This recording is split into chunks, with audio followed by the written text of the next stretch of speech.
Hello दोस्तों, आप सभी का स्वागत है मेरे YouTube channel behind the glasses में। अगर आपने मेरा YouTube चैनल सब्सक्राइब नहीं किया तो प्लीज सब्सक्राइब करें और मुझे सपोर्ट करें और बेल आइकन को दबाना ना भूलें ताकि मैं जब भी वीडियो अपलोड करूं तो सबसे पहले आपको मिले। चलिए शुरू करते हैं आज का वीडियो। सोचिए एक ऐसा देश जिसके पास दुनिया की सबसे ज्यादा परमाणु हथियार है, जो चाहे तो कुछ ही मिनटों में दुनिया का नक्शा बदल सकता है, लेकिन उसी देश की इकोनॉमी अंदर से कमजोर हो रही है।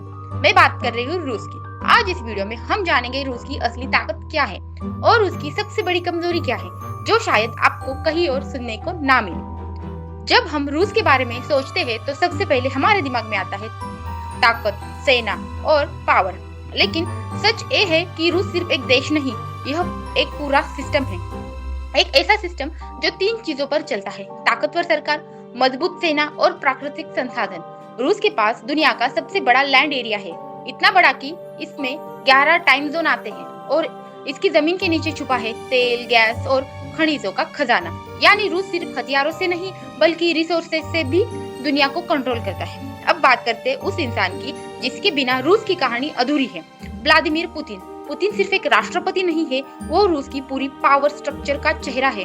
जब 1991 में सोवियत संघ टूटा तो रूस लगभग बिखर चुका था, लेकिन पुतिन के आने के बाद देश धीरे धीरे स्टेबल हुआ और फिर ग्लोबल पावर बनने लगा। लेकिन उनकी लीडरशिप स्टाइल बहुत सख्त है। कुछ लोग उन्हें देश का रक्षक मानते हैं तो कुछ उन्हें तानाशाह भी कहते हैं, और यही से शुरू होता है रूस का असली खेल।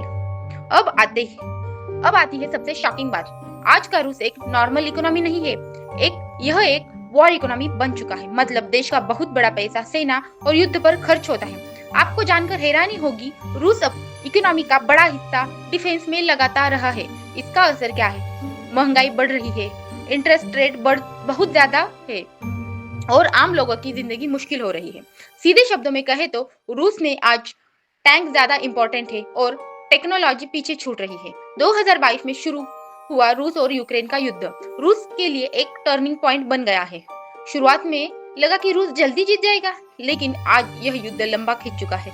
भारी सैन्य खर्च, इंटरनेशनल और ग्लोबल प्रेशर, इस युद्ध ने रूस को अंदर से बदल दिया है। और सबसे बड़ी बात, अब यह सिर्फ रूस और यूक्रेन का युद्ध नहीं रहा, यह बन चुका है ईस्ट वर्सेस वेस्ट की लड़ाई। अब एक और इंटरेस्टिंग ट्विस्ट, पहले रूस यूरोप को गैस बेचता था, लेकिन अब वो झुक रहा है चीन की तरफ।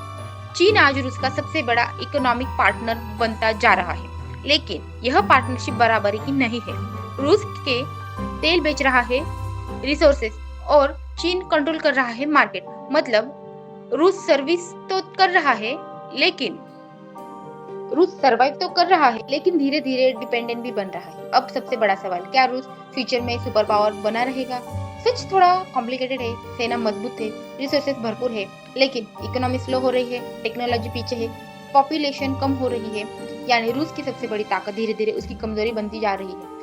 तो सच ये है, रूस एक ऐसा देश है जो बाहर से बहुत ताकतवर दिखता है, लेकिन अंदर से कई चुनौतियों से लड़ रहा है। और शायद यही वजह है कि रूस आज भी दुनिया को डराता भी है और सोचने पे मजबूर भी करता है।